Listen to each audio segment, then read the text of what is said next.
So today I'm going to teach you the greatest closing line for any industry, any service, any product. For those of you who don't know me, and let's face it, that's most of you because I'm 50 years old and I didn't know that social media existed until about a year ago. I'm Gio. I've closed over $1 billion over the course of my career, including a personal record B2C deal of £62 million.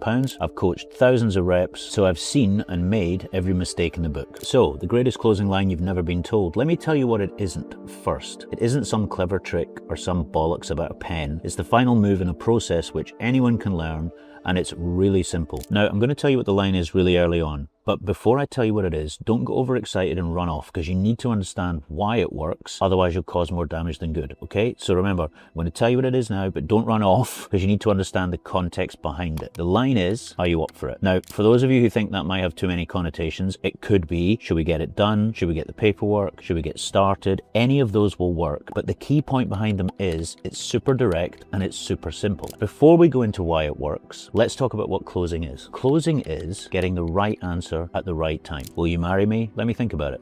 Wrong time. Will you marry me? No. Wrong answer.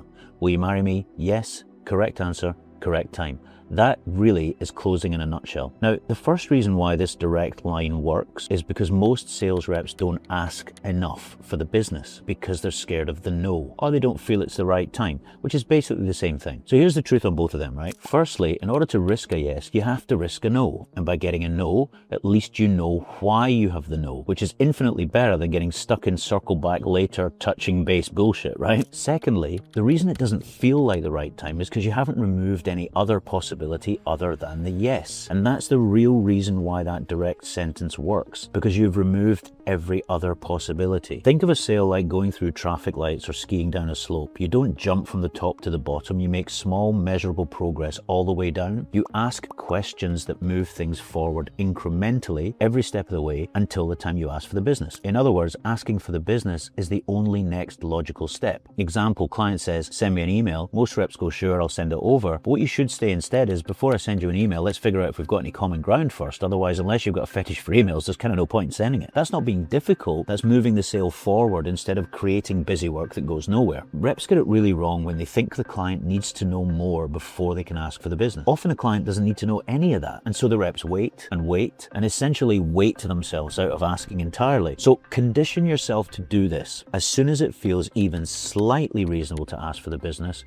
ask for it. It'll be uncomfortable at first, but that's the same with anything worth doing, right? And it can be earlier than you could even imagine. With referrals, for example, I used to close people by just saying, do you want to just do what Peter did? All right, I'll get the paperwork. That's unfeasibly early unless you consider that there's a massive amount of trust already built up between the referral and the referee. Now, in colder business, obviously it's later than that, but it's still feasible earlier than you think. Here's a discipline. Condition yourself to answer every objection and then immediately ask for the business again. Don't wait for another objection. Don't give them room to stack another one on top. If they have a price objection, handle it, ask for the business. Don't sit back and wait for a timing objection to show up next. Handle the price objection, then ask for the business. And better still, if the price objection comes up regularly, learn to preempt it. Build the answer into your pitch before they even raise it. That way asking for the business can come even earlier. And what you'll find is you start closing deals so much earlier, you won't believe it because you've got the guts to ask earlier. And here's the other thing that happens. A client typically only has 2 or 3 objections in them before they start to feel silly objecting further. So every time you handle one and ask again, you're burning through their resistance. So by the 3rd time you ask, most people are done pushing back. So don't stop asking. Handle, ask, handle, ask. Are you up for it? Shall we get this done? Shall I get the paperwork? Shall we get started? So in summary, the greatest closing line for any business, product or service is asking for the business directly and simply. Why? Because most reps are scared to ask because they risk the no. But now we know that risking the no is necessary in order to get the yes. Answer every objection, then ask for the business. And if you see objections coming up regularly, preempt them so you can ask for the business earlier. All of my $1 billion was closed either directly or indirectly from cold calling. So if you want the framework I used, there's a masterclass below. Check it out. Either way, I'll see you next time.